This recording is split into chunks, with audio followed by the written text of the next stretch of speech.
नमस्कार दोस्तों, जय श्री राम। बहुत अच्छे यूपी पुलिस। तो आपने विकास दुबे का इनकाउंटर कर दिया और इस प्रकार से वो तमाम संभावनाएं कि विकास दुबे के साथ कौन कौन से नेता थे और कौन कौन से पुलिस अफसर बड़े पोस्ट पे जो थे, जिनकी पहुंच थी 200 पुलिस अफसर जो रडार पे थे, वो सब एक साथ मुक्त हो गए और इन सबको मिलती है मतलब रिहाई, बाइज्जत बरी हो गए। इस तरह से कहना चाहिए। क्या यह सही तरीका है? विकास दुबे का ट्रायल होना चाहिए था। आपको अगर इनकाउंटर कराना था विकास दुबे का तो 2 महीना बाद कराते, मगर हर एक सपा बसपा या अगर कोई भाजपाई नेता इसमें संलिप्त था तो उनको भी उसी तरह से ग्रिल करना चाहिए। विकास दुबे जैसे क्रिमिनल को मारा गया, बहुत अच्छी बात है। इनकाउंटर हुआ, ताबड़तोड़ फैसला, बहुत अच्छी बात है। अब सवाल यह है, उत्तर प्रदेश में कई मंत्री जो आज मुखौटा पहने हुए हैं, कई मुख्तार अंसारी और अतीक अहमद से, क्या उनको भी वही सजा मिलेगी? क्या उनका भी इनकाउंटर होगा या जेल में मरवाया जाएगा? क्योंकि कानून तो फिर सबके हिसाब से बराबर होना चाहिए। मैंने पिछले दोनों वीडियो में बताया है कि विकास दुबे का मैं किसी तरह से समर्थन नहीं करता और विकास दुबे के खिलाफ वो तमाम बातें कही हैं जो होनी चाहिए, लेकिन ये प्रेडिक्टेड इनकाउंटर, और मैं जानता हूं तमाम मानव आयोग, मैंने हमेशा से कहा है कि क्रिमिनल्स को अगर आप मारते हैं और इस तरह से मारते हैं और सरकार चाहे तो मानव आयोग कुछ नहीं कर सकता।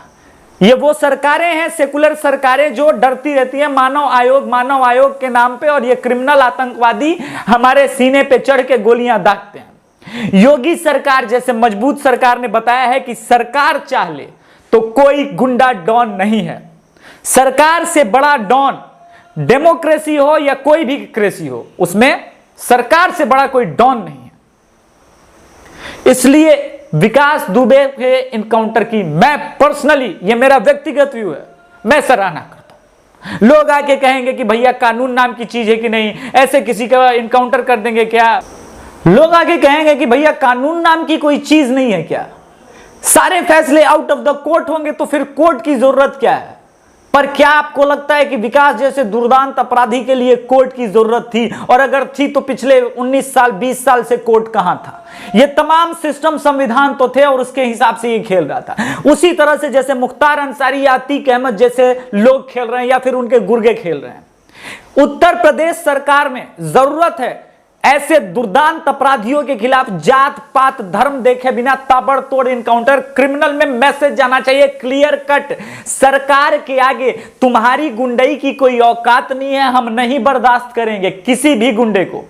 मुख्तार अंसारी और उनके तमाम भाइयों ने जो अभी कांड किए हैं हाल फिलहाल, उनको भी उसी तरह की सजा मिलनी चाहिए। एक सवाल भारत सरकार से, यह महान आश्चर्य की बात है कि विकास दुबे 2 दिन में पकड़ा जाता है, उसका इनकाउंटर भी हो जाता है, मगर उससे भी महान आश्चर्य की बात है कि मौलाना साद जैसे लोग आज तक आपकी पकड़ से बाहर हैं और जेल से बाहर हैं। क्या मौलाना साद उन सैकड़ों लोगों की मौत का जिम्मेदार नहीं है जिसकी वजह से कोरोना फैला है? यह सोचने समझने की बात है। क्या इस देश में कोई इस तरह के लोगों के खिलाफ आवाज नहीं उठाएगा और यह देश इसी प्रकार से चलेगा?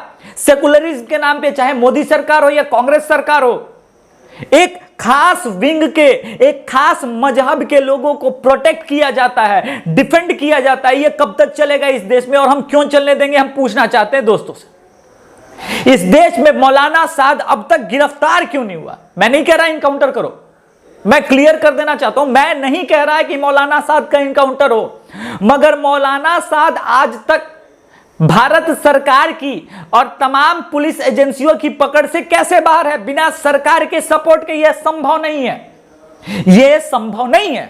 यानी मौलाना साद को जानबूझ के सरकारों ने छोड़ रखा है। तो भाई इससे अच्छा तो वही है ना फिर कि वो उनके मजहब के लोग भाई कुछ भी कर सकते हैं इस देश में। इस देश में मुख्तार अंसारी बनना बहुत आसान है। एक बीजेपी के नेता का मर्डर कर देंगे और घूमेंगे, जेल में रहेंगे, कोई मेरा क्या उखाड़ लेगा, बसपा से टिकट लेंगे, सेकुलरिज्म के नाम पे हम जीत जाएंगे। सेकुलरिज्म के नाम पे जीते हुए तमाम कीड़े जो मजहबी हैं और 1 नंबर के टेररिस्ट हैं, उनको सरकार क्यों बचा देती है? यह सवाल अब बहुत महत्वपूर्ण हो गया है। विकास दुबे के इनकाउंटर पे इतना प्रेडिक्टेबल है कि कल से सोशल मीडिया में एक लाइन टैग कर रही थी मैं तो उस खबर का इंतजार कर रहा हूं जब पुलिस डिपार्टमेंट और सरकार आके ये कहे कि विकास दुबे गाड़ी से भागने की कोशिश कर रहा था और उसका एनकाउंटर हो गया। इतना प्रेडिक्टेबल काम किया है सरकार ने। और मैं जानता हूं कोई मानवाधिकार और कोई कुछ काम नहीं कर पाएगा, क्योंकि सरकार का विल पावर भी एक अलग चीज है और योगी सरकार ने यह साबित किया है। इसके लिए मैं योगी सरकार को कांग्रेचुलेट करता हूं। ऐसी ही सरकारें होनी चाहिए, ऐसे ही ताबड़तोड़ फैसले होना चाहिए। मगर ताबड़तोड़ फैसले, मुझे उम्मीद है, मुझे पूरी उम्मीद है कि योगी सरकार अतीक अहमद से लेकर के तमाम क्रिमिनल, मुख्तार अंसारी हो या उसके गुर्गे हो, उन सब के खिलाफ भी करेगी। काश बिहार का वो मशहूर गुंडा डॉन शहाबुद्दीन भी उत्तर प्रदेश सरकार में होता तो बता देती योगी सरकार कि ये गुंडा का एनकाउंटर कैसे किया जाता है। अफसोस वो नहीं है, मगर मुझे उम्मीद है योगी सरकार से कि मुख्तार अंसारी हो या अतीक अहमद, ऐसे क्रिमिनलों के खिलाफ, हार्डकोर क्रिमिनल के खिलाफ भी वही कार्रवाई होगा। और जैसे ब्राह्मणों ने विकास दुबे के खिलाफ लिखा, मैंने वीडियो बनाया, कोई भी जिहादी तबका का आदमी मुख्तार अंसारी या उनके गुंडों के खिलाफ वैसे ही लिखेगा जैसे हम बात करते हैं। आइए मिटाते हैं उत्तर प्रदेश, बिहार या पूरे देश से गुंडागर्दी को। जय श्री राम।